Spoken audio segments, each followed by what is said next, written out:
Welcome everyone to tonight's webinar, Diverse AAC, presented by our very own USAC President, Dr. Yoosun Chung, and the group behind Diverse AAC on Instagram, Gilda Bronstein, Dr. Christina Royster, and Alma Partida. My name is Stephanie Meehan, and I am your facilitator for this evening's webinar. Tonight's program is brought to you by the United States Society for AAC, or USAC, the voice of AAC. Thanks to Isaac for making this possible. We are grateful for the use of their webinar system. This webinar is free. We hope you will join USAC if you are not already a member. Our new membership year will be beginning in January of next year, so there's lots of time to get use of your membership this year. One of the member benefits is a substantial reduction in registration for the Isaac conference, which will be next year in Mexico. And we'll hear more about the online Isaac conference at the end of the webinar. You can go to isaaconline.org to learn more about this opportunity. I have no relevant financial or non-financial relationships to disclose relevant to the content of the webinar. Just so you all know, your microphones will be muted. You can ask questions by typing into the question box in the lower right-hand corner of the screen. Questions will be answered as time allows in the last segment of the webinar. We may group together questions that are similar. We ask that you pose your question in a general fashion rather than related to specific individuals or situations. Questions that are not responded to during the webinar may be answered afterwards via email. If you are Isaac or USAC member, you receive CEUs for attending. You need to scan and send your participant form, which is located on the webinar section of the USAC website, to me. My email address is now on the screen by May 12th. If you are not a USAC member and you would like to receive CEUs for this webinar, there's a $25 fee. Just as an added note, USAC supports a disaster relief organization. You can see the information there. If you're interested in donating or supporting the cause, you can find that there, or if you have reported need, you can find more information at that website listed on the screen. We will now turn it over to our presenters. Thank you so much.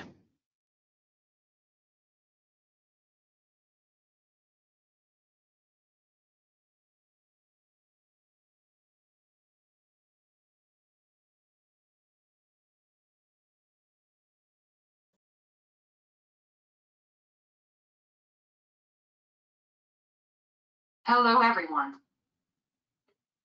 I am Yusun Chung, President of USAC. I am also an Associate Professor in the Assistive Technology Program of the Education Department at George Mason University. April is Celebrate Diversity Month. The recent tragic incidents make it more important than ever to value diversity, equity, and inclusion. Therefore, it is imperative for people to acknowledge the importance of these aspects. At this webinar, first, I'm going to talk about my perspective on the impact of diversity, equity, and inclusion based on existing articles. After me, the wonderful diverse AAC team members will talk about issues of diversity and equity in the field of AAC. Please note that I prepared this presentation for another organization, and for this webinar, I have shortened my original presentation so that the diverse AAC team can have more time to present their fantastic materials, followed by a Q&A session. As a person who has cerebral palsy that affects my speech as well as my mobility, and as a person who uses AAC, I have faced many challenges to fight over other stereotypical thoughts. For instance, some people think I cannot speak English when I speak and my speech is unintelligible to them. Hello. Even though English is my second language, I earned a doctoral degree in English in the US, and I have taught students at a university for many years. Why do they assume that I cannot speak in English? I think it is because they judge me by just looking at my appearance. Due to involuntary muscle movement, my face moves on its own when I speak. I am Asian, a person of color. So, they might think that I'm not capable of speaking English, or they might assume I cannot even think. Throughout my professional and personal life, I have a passion to advocate for the right of people with disabilities, and I know that their quality of life will surely be increased when our society finally values diversity, equity, and inclusion. That being said, I am very grateful that I have this wonderful opportunity to present this topic of diversity, equity, and inclusion. At this moment, I would like to show my great appreciation to Christina Youngbion, my graduate assistant, who put sincere effort to find resources and to put them together for this presentation. She is passionate about bringing awareness to the need for equitable opportunities for students with disabilities within the school, work, and community setting. Most of all, I am so proud of her for serving as the Speak Up blog editor of USAC. Without further ado, I will begin my presentation. In Paris during 1948, the United Nations General Assembly proclaimed the Universal Declaration of Human Rights. That became a milestone document in the history of human rights. In the Article 19, the Universal Declaration of Human Rights asserts that everyone has the right to freedom of opinion and expression. This right includes freedom to hold opinions without interference and to seek, receive, and impart information and ideas through any media and regardless of frontiers.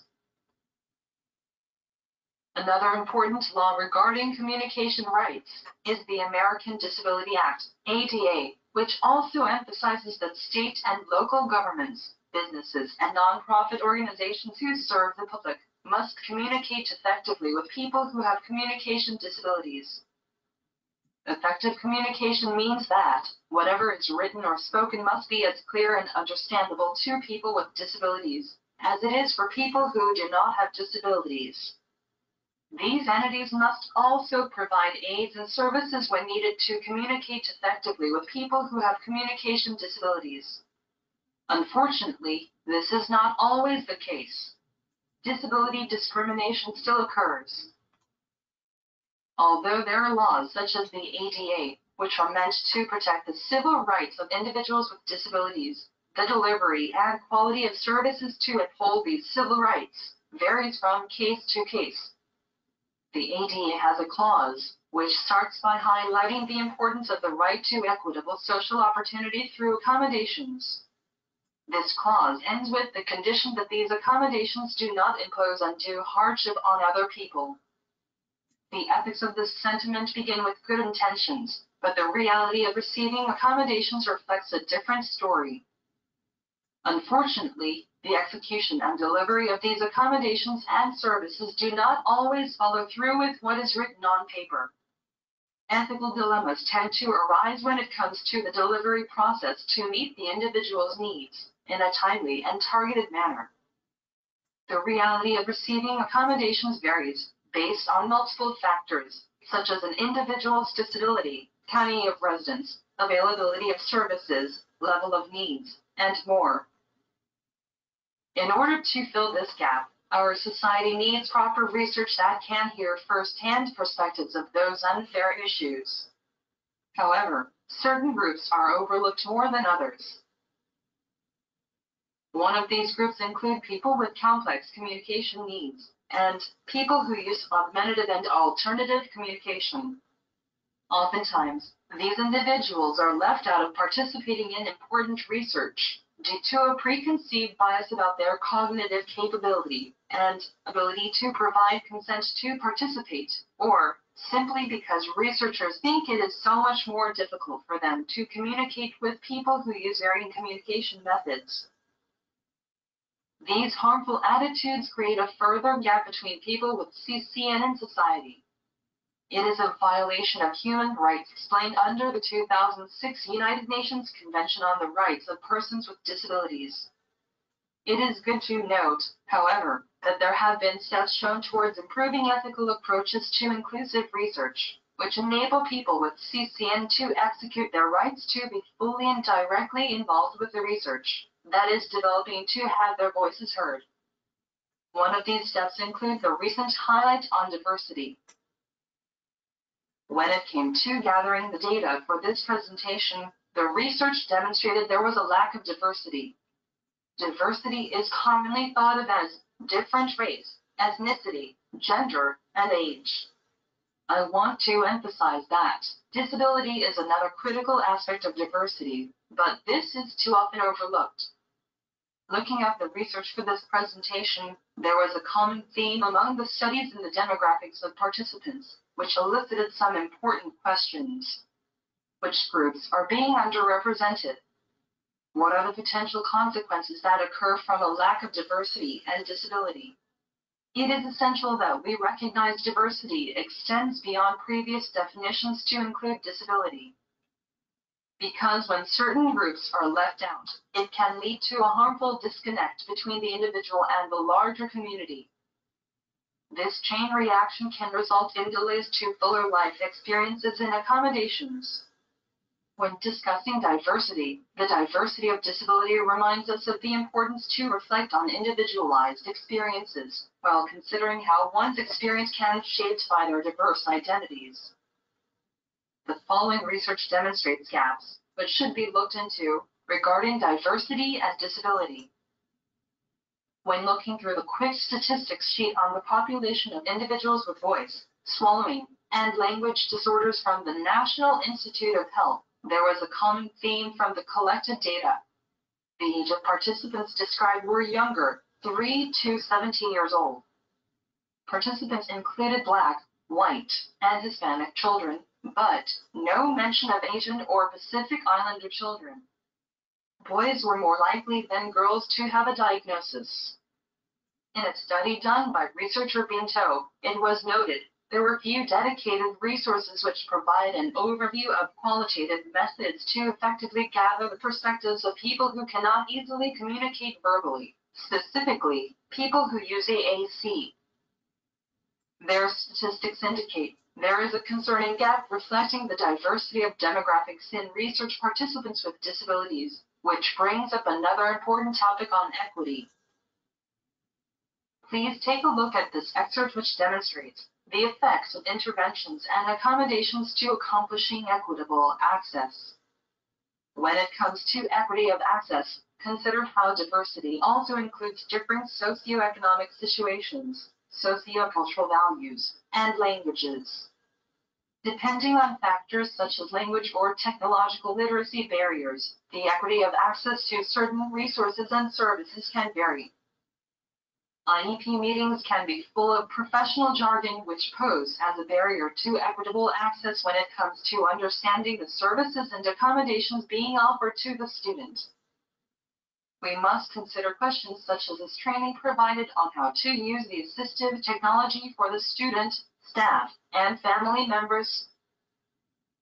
How often are students reevaluated to ensure their services, devices, or other assistive technology fits their individual needs?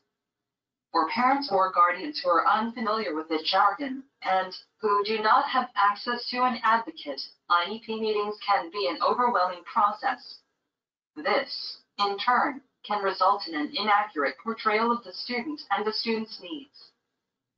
To lessen the probability of these mistakes from happening, the team must commit to improving communication with the student and family so they can better provide equitable access to services.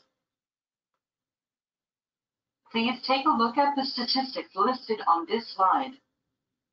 The research gathered here demonstrates a need for researchers to reflect on why white children, 60%, are more likely to receive intervention services compared to Hispanic, 47%, and Black, 45% children. Asian, or Pacific Islander children are not mentioned, and there is no statement regarding why this is the case. It should also be noted that a total of only 11 studies in a 20-year time frame of research related to AACs in culturally and linguistically diverse populations internationally was examined. Why the reason for this low number for a study which lasted for 2 decades? Why are certain groups left out? Let us take a look at another study within the school system. Here we see a survey that was distributed from 2011 to 2016 to more than 90 school districts in the U.S. The results from this study discovered that most school districts were not implementing research-based practices to any significant degree, and school staff were in need of cultural competence professional development training. Culturally linguistic and diverse, CLD. Families of transition-age students with disabilities lacked access to quality resources and supports. What was even more concerning is how CLD youth with disabilities lacked opportunities to strengthen their self-determination skills. The research gathered from this study highlights a key concern regarding our students with disabilities, especially our minority students with disabilities. The outcomes of this study pose important questions for future research. Who and what constitutes a diverse leadership team?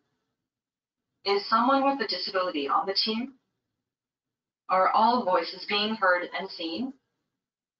Among these findings, there was a common theme that the research is very limited and, in most cases, outdated. The topic of inclusion intertwines with the importance of diversity. Diversity initiates the chain of awareness while inclusion continues it with action.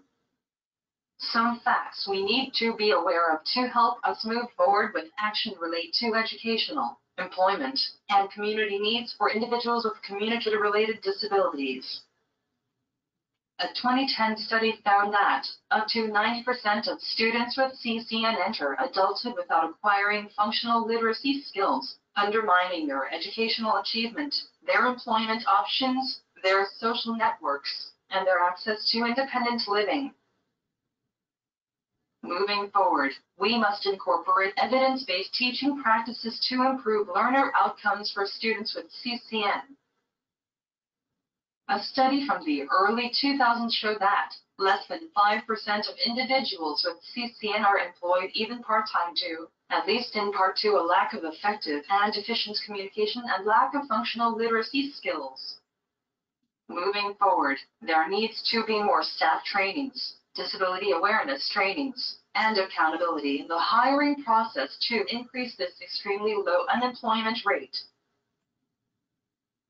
Both 2014 and 2015 studies revealed that the overwhelming majority of individuals with CCN who are patients in hospitals have no access to appropriate AAC and struggle to communicate medical needs or provide medical information. In addition, a recent meta-synthesis concludes that they are at substantial risk for poor health outcomes as a result. Moving forward, commonly visited community areas such as doctors' offices, hospitals, restaurants should offer alternative methods of communication, such as tablets, whiteboards, AAC boards, PICs, and more to consumers, as well as AAC awareness training to staff. Building and implementing inclusive practices include increasing representation of diverse individuals in the research, improving educational and employment outcomes for people with diverse disabilities. When we do not take these factors into consideration, we risk the following outcomes as shown by the statistics listed here. So far, I show the evidence of the prevailing lack of diversity and inclusion in our society, and therefore, inequity still exists in our society. How can we move forward to make better society in terms of diversity and equity? Research must be updated to reflect the diverse demographics of participants beyond the commonly defined traits of diversity. As a person with CCN and who uses AAC, I would like to put some thoughts together about how our society can move forward for these populations. First, our society needs to improve the educational and employment outcomes for the AAC user. Services for individuals with CCN must be highlighted to reflect updated, research-based practices to improve outcomes for these members of our community beyond graduation. Second, the workplace should implement further access to increase effective communication, especially during these virtual times. In fact, I have benefited from the chat feature during virtual meetings. During in-person meetings, due to the fact that I need to type everything that I want to say using my AAC, it is difficult for me to express my thoughts on the fly without breaking the flow of the meeting. It is because it takes some time to transfer my thoughts into English and then type them in my AAC, unless the time is dedicated to me and I've prepared my speech in advance. Once I had noticed that people usually read text in the chat box during a virtual meeting, I became more comfortable expressing myself during the meeting. I'm now able to take time to think and type my thoughts in the chat box on the fly during the meeting, without breaking the flow. When our society resumes face-to-face meetings after the pandemic, I would request that the chat option remains available for me during meetings at my college, so that I can share my humble thoughts with others more freely.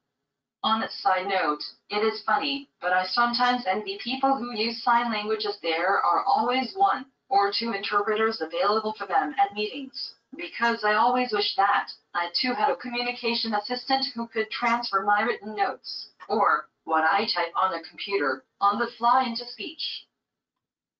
Lastly, accommodations such as AAC should be readily provided in the community, in healthcare, recreational, and business settings. As you can see this picture in this slide, an AAC available in the playground is a great example of how we can start incorporating AAC. This is not a full list, but a few examples of starting action items we can take to build on implementing diversity, equity, and inclusion. As society begins to combat these issues on diversity and provide the appropriate accommodations, then inclusion and equity will automatically result as well. These are not separate issues, but instead, diversity, inclusion, and equity are intertwined. This brings me to some important action items that I just presented for us to consider while moving forward in our endeavor. For the time's sake, I will not play the video I embedded in this slide, but will copy this link in the chat box so that you can watch this video later. This short video clip is about how Haben Germa, who is deafblind, breaks barriers. This powerful video proves that an attitude of inclusivity and respect for diversity can manifest in equitable opportunities to benefit each and every member of our society, even the ones whom society limited before. Thank you very much for paying attention to my presentation. I hope that I gave you some lasting thoughts on how we should value diversity, inclusion, and equity to make our society even better by embracing each and every member. I will hand it over to the diverse AAC team for their presentation.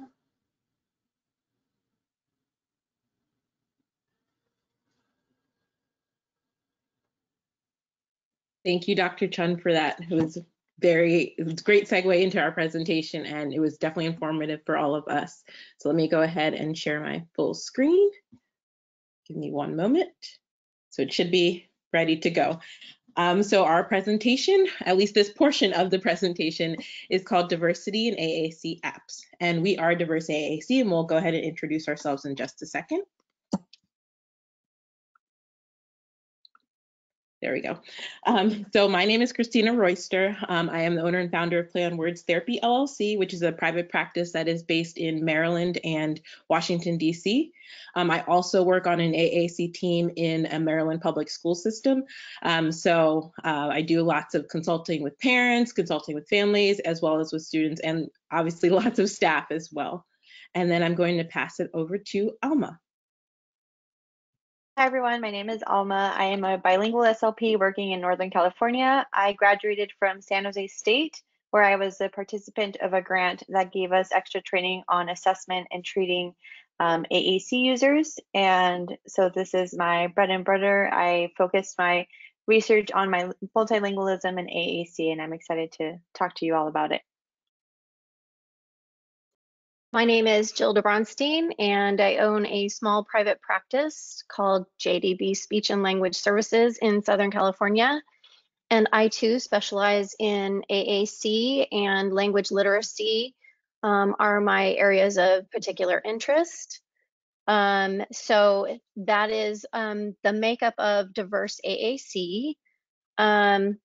I want to talk about what our talking points are going to be today, and that is the importance of diverse representation within the current AAC systems, what type of personalizing physical features are available, how to personalize voice, language, and dialect, personalizing vocabulary, and then we're going to show you throughout those some workaround videos that we provide and give you access to training materials and therapeutic materials.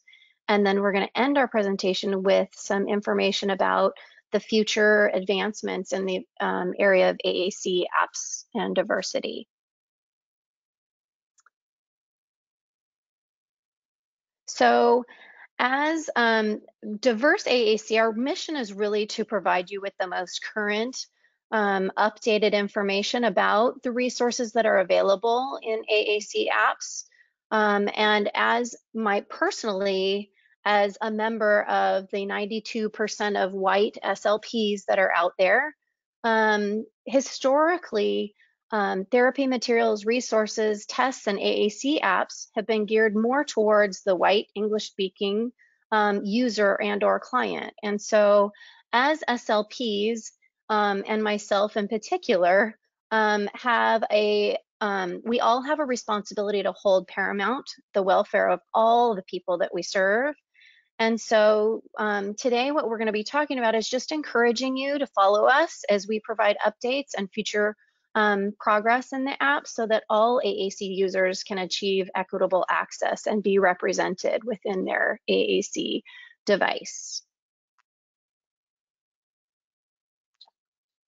Okay, so first we just wanted to kind of start off showing you some of the current apps that a lot of people are using right now, and some of the examples that we have for the symbol in particular of I, which a lot of times is, or most of the time, is going to be representing the actual user. And so as you can see, most of these icons are not very diverse. Some of them don't even allow you to really change the icon that is used at all. But even the ones that are available, sometimes there's not a lot to choose from. And so right now, a lot of times, either the AAC user or the provider that is, helping the AAC user to customize the device has to take a lot of time to do these personalization kind of features and to help the device represent the user a lot. And this can take a lot of AAC knowledge and, experience, as well as just a lot of time for even an experienced AAC user and or AAC professional.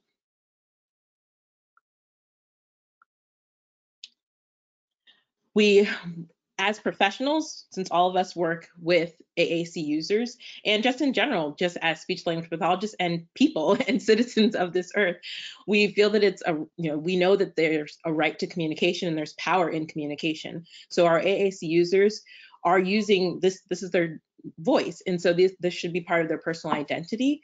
So as the National Joint Committee for Communication Needs of Persons with Severe Disabilities states that all people have the right to clear, meaningful, and culturally and linguistically appropriate communications. And so we really feel that this, still even translates into the use of devices and personalizing devices, and we'll go into why in just a second. So as many of y'all are probably familiar with, the Communication Bill of Rights has all the different and many of the different rights that individuals have to communication. And so we just wanted to highlight some of the ones that we thought were very relevant, especially to this topic. So the first, to be offered choices. Everyone has the right to be offered choices, and that's, both within their device and outside of, when they're using the device, to be offered choices. But we think this is really important because if a device is going to represent the user to be able to advocate for themselves, then it should be representing them, and they should have the choice to how this device is going to represent them. Also, the AAC user has, or anyone I should say, has the right to learn about themselves, and you can learn about yourself, and we'll talk about this in just a second, through your device as well. Also, every individual has the right to be communicated with in a dignified manner. And this, as Dr. Chung pointed out, is not always happening these days, especially with AAC users. And so the AAC device or system should be a way to advocate and to share the importance of communication, and especially with dignity and with respect. So we wanted to talk a little bit about when should you start exploring the possibility of AAC. And there's no particular age. There's no research or evidence that says this is the time that you should start. We know from a language aspect, it starts from birth. And so that's really our stance, is that the earlier the better, just as with language, your AAC system and or any sort of AAC, whether it be light tech, mid tech, or high tech, should be given access as early as possible. Some of the early forms of AAC are sign language as early as 6 to 8 months, but some parents start from 3 months old. For imitation, that's a form of AAC. Visual pictures, any of that is considered part of AAC, using visuals as early as possible.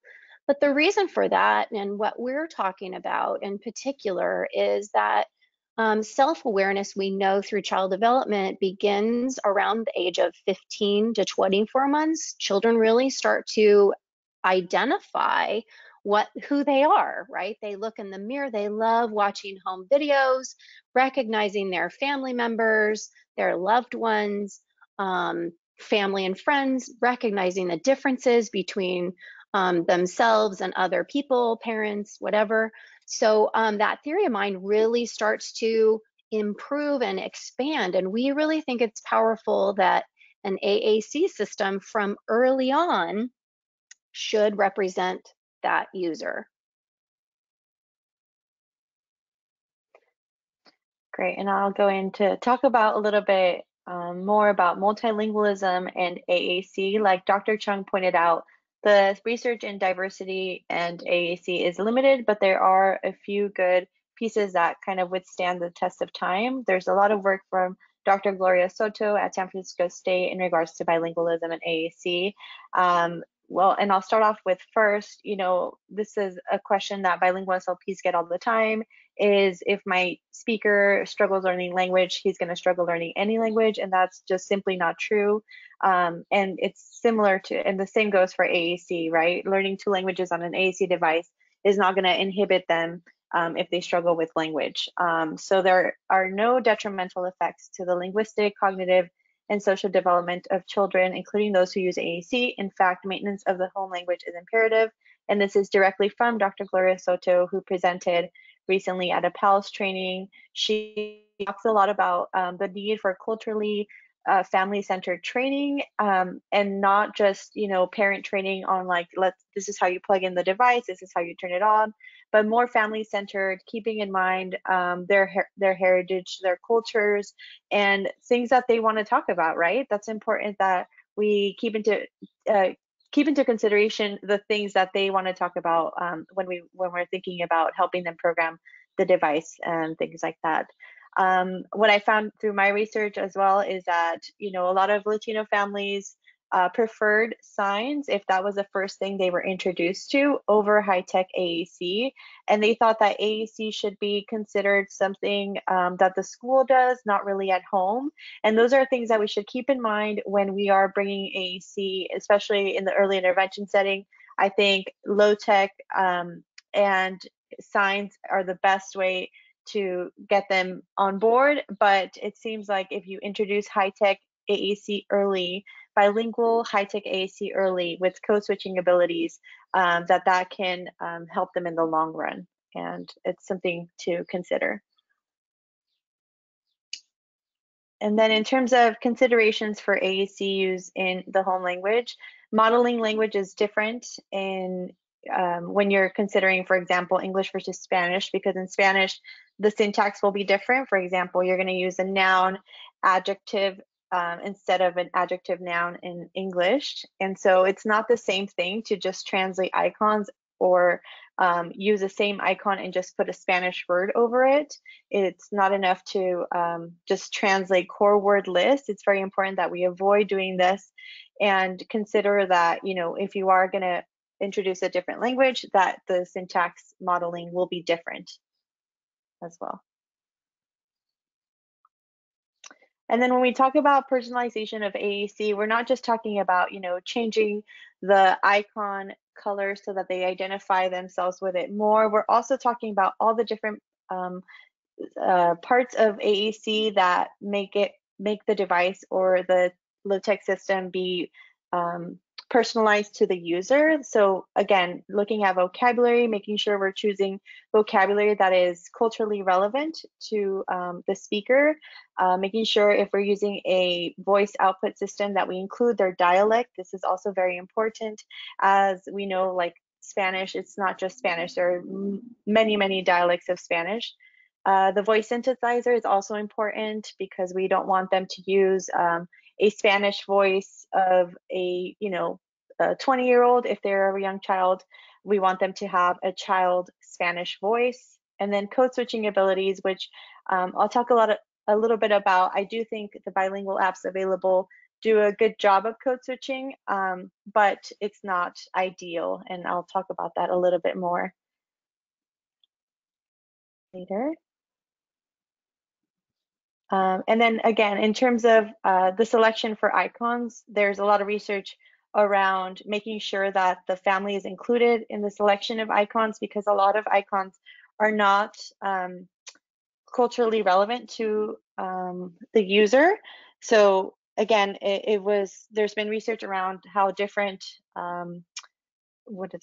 different families have identified their sorry, it's not cross-linguistically available, so not all the images are appropriate across cultures, right? So this is something to keep in mind, and if possible, having the family be involved in icon selection. Important. So a little bit more about physical features. These are some of the skin tone changes that are now available for some of the commonly used apps. And so symbol sticks, you're able to select a different skin tone now, and that symbol sticks can be found on a touch chat app and on Proloquo to Go. PCS symbols, those can be found. This is a Mayor Johnson brand. And then Smarty symbols is another way you can personalize materials, like if you're wanting to introduce low tech. And then Unidad and Unity symbols, this is available on a PRC device. They are also show variables in skin tone. So those are some ways in which you can make the device be more culturally relevant.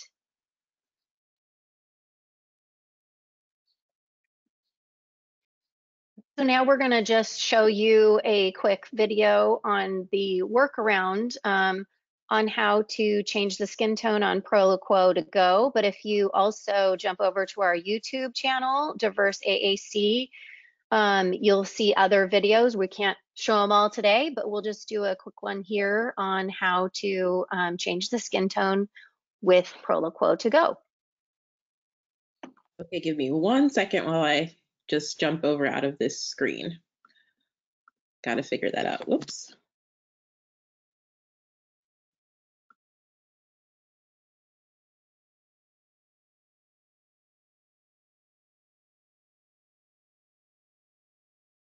Here we go. Hi, everybody. Welcome back to our channel, Diverse AAC. Today, we're going to teach you how to change the skin tone using your Proloquo to Go communication application. It's fairly simple. You just start by selecting the settings wheel. Then you're going to go to Appearance, scroll all the way to the bottom. Under Skin Tone, you're going to select the skin tone, and you'll notice that it automatically populates your skin tones of all of your icons on the screen. Exit out of that. And then you are ready. I like it. To go. I like it.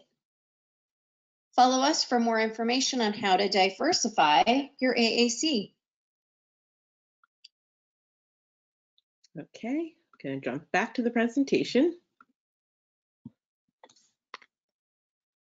And so there are also other physical features that an AAC user may want to customize. This was actually an area of difficulty for us to find a lot of different options, and it's pretty limited right now. So there are no current workaround videos that we were able to upload even to our YouTube channel, let alone this presentation.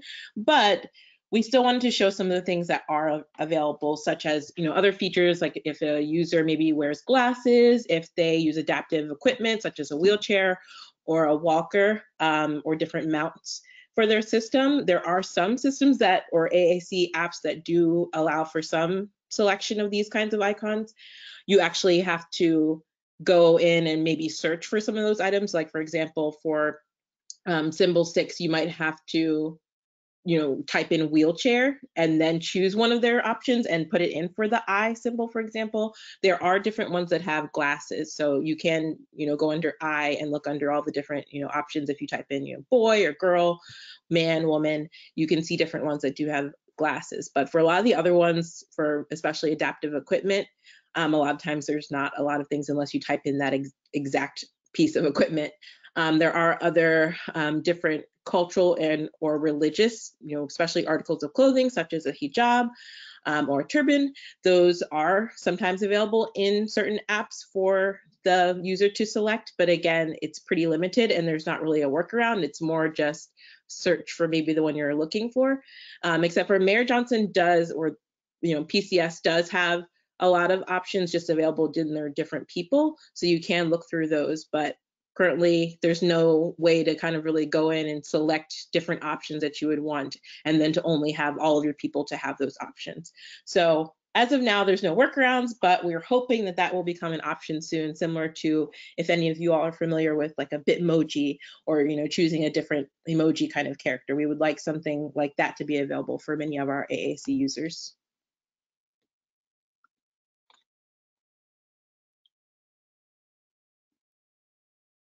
All right, so in terms of different languages that are offered, we do have a lot of bilingual and Spanish and English options. Lamp Words for Life comes in English and Spanish, and then Unity and Unidad, which are a PRC device system, is also translated, and Unity has been translated into 12 different languages. Touch Chat as well is a Spanish and English option. They also have Arabic, Canadian, French, and Hebrew. Cough Drop is available in many languages, and it also uses Google Translate to help facilitate bilingual learners. Snap Core First it's available in English and Spanish, French, Portuguese, Chinese, Italian, and 9 more languages. Proloquo to Go is also offered in English and Spanish, French, Dutch, and Dutch French. And then Avas currently in English and 6 Indian languages. And then when speaking about, you want to go to the next slide? Sorry. We have a workaround about specifically code switching within the Touch Chat app from English to Spanish. But I did want to mention that a lot of these apps, although they are bilingual, they are almost like direct translations. And so at times the code switching is it's easy, but it's not ideal. Because a lot of the direct translations don't really make sense in Spanish for some of the specific words. But so far it is our best option, our best choice. And just because it's not, ideal, it doesn't mean we shouldn't present it to bilingual users. I definitely think that they need to be exposed to 2 languages, and we need to give them that possibility for them to speak in their home language and then their language from school. So we're gonna play the video on how to create different profiles and switch between 2 languages on Touch Chat with word power. If you have a user who needs access to 2 different languages, you can make 2 separate profiles.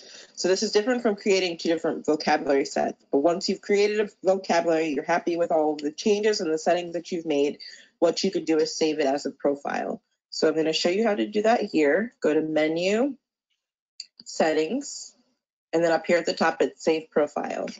I'm going to choose the test profile 60 basic, or you can create a new name by typing into here.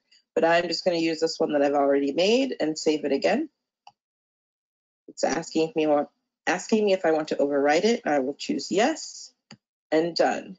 And so now this profile is saved with all the voice settings and all the other changes that I've made.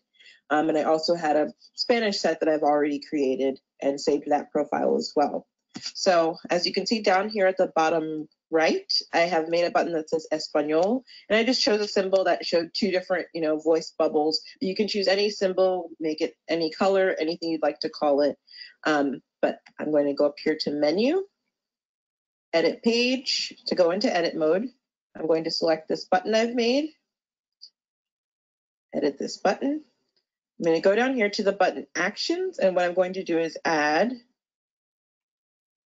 I'm going to scroll to Select Profile here, and I'm going to choose the Spanish one because I now want this button to take me to Spanish. I could have, the button, I could add an action that makes it so it says Español allowed, but it's really, up to your preference. I'm going to choose Save and Done. So now when I select it, it goes into the Spanish language set. And as you can see, I've already made one here that goes back to English in the bottom right as well.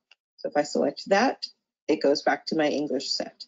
And again, it's really up to you. If you wanted to say English or Spanish, English or Espanol allowed, you could always do that. It's really up to you.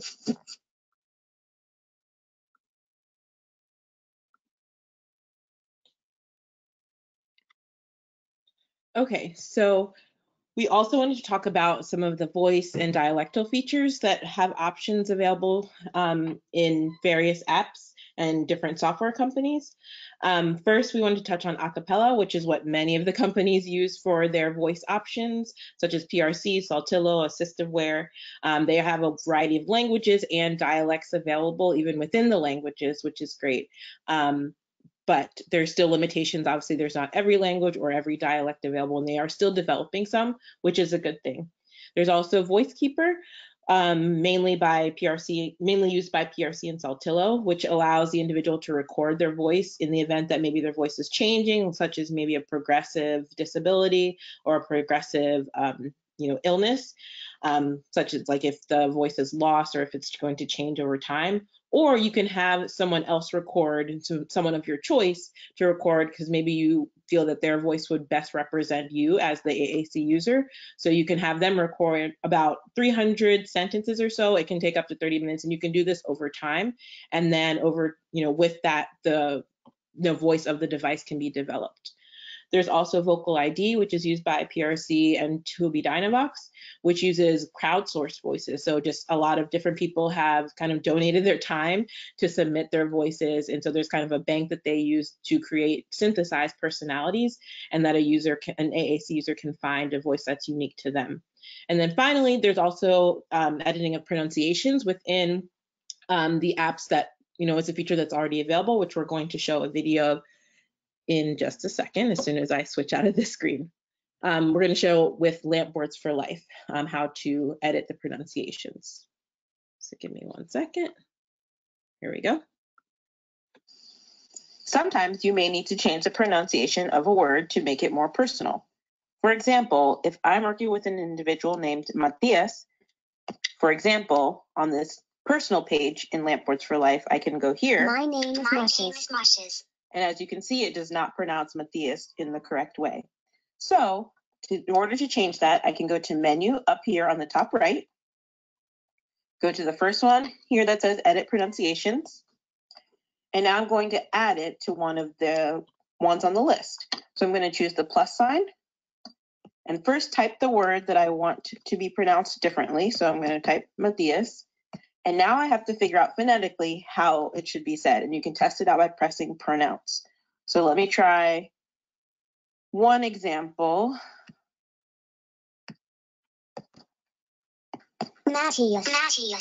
Matthias. So it's not exactly right. It's closer, but not exactly there. Let me take out one of the T's and see if that makes a difference. Matthias. That's pretty accurate. It's not perfect, but it's a lot better. And so I could keep playing around with it, but I'm going to go ahead and choose save and then done. And now My name is Matthias. It's going to pronounce it in a more correct way without having to change the spelling in the message bar. Okay, let me go back.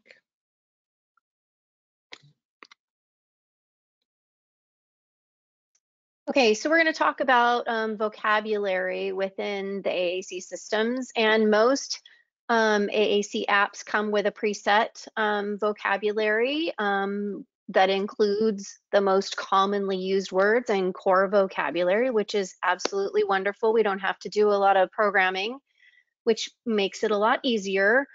However, one of the things that we're looking at is how to add gender inclusive pronouns, advocacy vocabulary, and then adult vocabulary that might include mature language such as intimacy language for dating, profanity, different things like that that the user might, as they age, choose or want to communicate. And so as of right now, we don't have a video of this, but on SnapCore First, there are some wonderful boards that. There was one uploaded today. There's a video. Oh, yes, we uploaded a new video today, and there's more coming to our YouTube channel as we uncover and find new workarounds for this. But I do want to point out that SnapCore First has a fantastic, they have culturally diverse boards. They have a dating board, they have advocacy boards, they have different types of very appropriate, mature vocabulary boards, which are available at no additional cost or a link. You just have to search for them. So that's great. We do have a workaround for adding pronouns like the singular they and the Z for the Proloquo to go communication application, but out of respect for time, we're going to encourage you to jump over to our YouTube channel to check that out if you have a desire to do that. And so we also just wanted to point out that AssistiveWear, PRC Saltillo, and Toby Dynavox are all kind of working together to develop a voice that uses African American English as a dialect, and they are, in the pretty much the final stages of developing and testing it out. Even up until this week, I got an email about, trying out some phrases with the voice. It's Tamira, I believe that's how it's pronounced, or Tamra. And so we're really excited about that. And they're going to be also that is a female sounding voice, and we're also working on a male sounding voice for African American English, and then hopefully going into children's voices as well.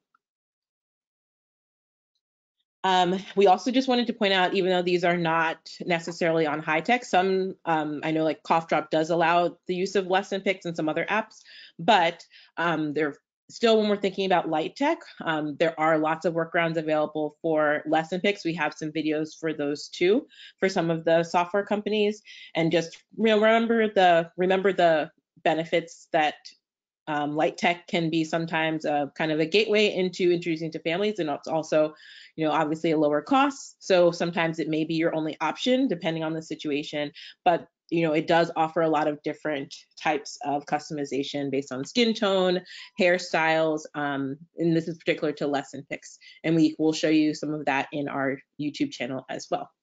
So feel free to check that out. I'm gonna teach you how to make your icon. I'm gonna skip that, sorry. All right, so just to summarize, we're pretty hopeful that the future of AAC will start looking more diverse. One of the benefits of starting diverse AAC is that now we have direct contact with a lot of these companies, and they are emailing us every time they have an update, which is really, really cool. So we have AAE male and child voices coming soon on more devices, physical features, hair, eye color, glasses, cultural attire, dialect variation, and then, of course, culturally relevant vocabulary sets, so that we don't have to create all these workarounds, that they will just come with the devices. So we're pretty hopeful. And then last but not least, we welcome any questions. And if you want to reach us via email, we're very responsive, diverseaac@gmail.com. We are posting all and any of the updates that the companies give us on our Diverse AAC Instagram account. And then our workarounds are found on YouTube, our YouTube channel, Diverse AAC.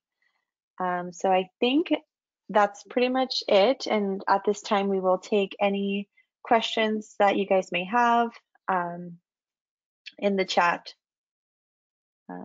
So thank you guys. Great, thank you so much to all our presenters this evening. This was a fantastic topic. There are a couple questions in the chat, but we are very short on time.